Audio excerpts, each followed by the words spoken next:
Assalamualaikum warahmatullahi wabarakatuh. Bismillahirrahmanirrahim. Alhamdulillahirabbil alamin. Hamdan syakirin, hamdan dzakirin, hamdan ni'amahu wa kafin mazidah.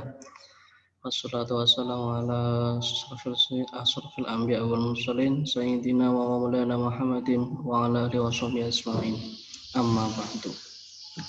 Terima kasih yang terhormat rekan-rekan jajaran kepemerintahan Desa Purwajaya, masyarakat yang mewakili dari setiap dusun dari Desa Purwajaya. Terima kasih telah menyempatkan waktunya untuk menghadiri dalam acara sosialisasi online ya, karena dalam masa pandemi jadi kita tidak bisa berkumpul tatap muka secara langsung. Maksud dan tujuan dari adanya sosialisasi online ini ialah untuk mensosialisasikan tentang RPJM dari desa kita, yaitu Desa Purwajaya. Apa aja sih isi RPJM Desa Purwajaya itu? Sebelumnya saya sebagai Lurah Desa Purwajaya ingin mempunyai himmah atau cita-cita bahwa kita sebagai masyarakat Desa Purwajaya ingin memajukan bersama Desa Purwajaya, membangun Desa Purwajaya agar Desa Purwajaya bersinergi. Nah, mari kita lihat RPJM itu rencana pembangunan jangka menengah. Bagi masyarakat mungkin ada yang belum tahu. Yang pertama, visi dari RPJM kita itu apa? Yang pertama, visi pembangunan jangka menengah Desa Purwajaya tahun 2021 sampai 2026 ialah Purwajaya siap menjadi desa swasembada pangan di Kabupaten Ciamis tahun 2026 berdasarkan masyarakat yang agamis, produktif, kreatif, dan partisipatif. Itu misi kita. Lalu misi kita, tadi visi, sekarang misi. Jadi dalam rangka mencapai visi yang telah disebutkan tadi, maka visi tersebut akan kita implementasikan menjadi beberapa misi pembangunan sebagai berikut. Yang pertama, memasyarakatkan landasan untuk menyiapkan Purwajaya menjadi desa swasembada pangan di Kabupaten Ciamis tahun 2026. Yang kedua, mendorong masyarakat Purwajaya untuk mengembangkan sikap hidup beragama, maju dan bermoral. Itu tentunya. Yang ketiga, mengajak partisipatif masyarakat, partisipasi aktif masyarakat dalam seluruh komponen yang ada di desa untuk melaksanakan pembangunan menuju kepada desa dan pemerintahan desa yang lebih baik dan lebih demokratis. Yang keempat, menempatkan kesadaran masyarakat melalui cara peningkatan pentingnya kualitas pendidikan. Tentunya keterampilan dan semangat aparatur pemerintah desa untuk memberikan pelayanan yang baik dan benar kepada masyarakat. Yang terakhir, misi kita pemberdayaan ekonomi masyarakat, baik melalui koperasi, simpan pinjam kelompok, atau mendorong masyarakat untuk membuka lapangan kerja.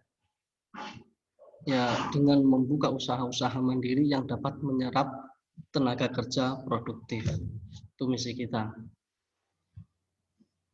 Paham ya? Selanjutnya tujuan dari RPJM kita itu apa? Dari rencana pembangunan kita itu apa? Yang pertama, mewujudkan masyarakat Desa Purwajaya yang berkualitas, yaitu masyarakat yang mempunyai pendapatan yang memadai. Jadi dari pendapatan yang memadai itu dapat memenuhi kebutuhan baik sandang, papan, pangan, pendidikan, dan kesehatan. Terus yang kedua, menyediakan infrastruktur sebagai akses masyarakat Desa Purwajaya dalam peningkatan aktivitas sosial, budaya maupun ekonomi. Karena dengan adanya infrastruktur, setidaknya jembatan dalam mencapai kesejahteraan baik ekonomi, sosial maupun budaya itu dapat berjalan. Yang ketiga, menyiapkan aparatur pemerintah desa yang dapat melaksanakan tupoksinya dengan baik. Jadi memilih aparatur pemerintah yang cakap akan tugasnya gitu, tanpa adanya tindakan KKN atau korupsi, kolusi dan nepotisme. Lalu sasaran pembangunan kita itu apa? Ya, pertama, terwujudnya kehidupan ekonomi, pendidikan dan kesehatan masyarakat desa Purwajaya yang lebih maju. Nah, untuk menuju kemandirian dan mengembangkan kapasitas potensi yang telah dimiliki masyarakat kita. Terus yang kedua, tersedianya sarana dan prasarana desa dalam rangka mendukung kegiatan aktivitas sosial ekonomi, termasuk infrastruktur pedesaan atau infrastruktur di lingkungan area persawahan pedesaan. Itu kan termasuk sesuatu yang penting, karena desa kita hampir 50% itu persawahan, area persawahan. Jadi infrastruktur di daerah persawahan pun juga harus memadai. Yang ketiga itu tersedianya aparatur pemerintah desa yang disiplin, cakap, terampil dan berkualitas. Itu sasaran kita. Lalu selanjutnya strategi pembangunan desa kita. Yang pertama, strategi meningkatkan taraf kehidupan masyarakat melalui peningkatan ekonomi dan pendidikan, kesehatan yang merata. Terus yang kedua, meningkatkan pelayanan kepada masyarakat melalui peningkatan aparatur pemerintah desa serta kemudahan dalam birokrasi. Lalu yang ketiga, meningkatkan kehidupan beragama yang berkualitas sehingga dapat diimplementasikan dalam kehidupan sehari-hari. Tuh.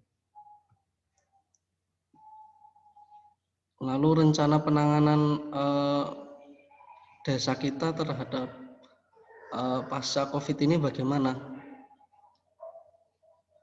Ya, yang pertama dari kita, dari pemerintah, memberikan pengertian serta sosialisasi kepada masyarakat tentang hidup dengan adaptasi kebiasaan baru, memakai masker, mencuci tangan, dan jaga jarak.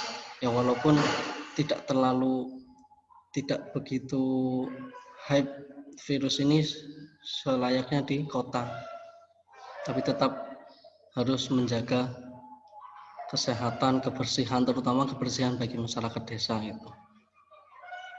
Yang kedua, membuat poster-poster di jalanan tentang pentingnya apa itu kebersihan, kesehatan, bagaimana menjaga lingkungan agar tetap nyaman ditinggali, tidak meminimalisir adanya penyakit yang datang dari lingkungan itu, dengan cara lingkungan kita bersih, baik lingkungan di rumah ataupun lingkungan sekitar rumah. Lalu yang ketiga, membuka konsultasi gratis di puskesdes atau puskesmas bagi warga desa Purwajaya itu. Lalu ada perobatan gratis bagi masyarakat desa yang kurang mampu. Lalu yang terakhir, sosialisasi bisnis era pandemi, karena untuk menstimulus ekonomi kita, karena hampir tergerus oleh pandemi kemarin. Jadi kita memberikan materi kepada masyarakat tentang berekonomi di era pandemi gitu, baik melalui koperasi, media online, marketplace ataupun yang lainnya kan bisa dengan secara online gitu, untuk mencoba meningkatkan pembangunan ekonomi masyarakat lagi. Itu dari saya sebagai lurah desa, pemaparan dari RPJM tadi. Mungkin nanti ada pertanyaan, silakan diajukan ke Mas moderator tadi ya. Terima kasih. Assalamualaikum warahmatullahi wabarakatuh.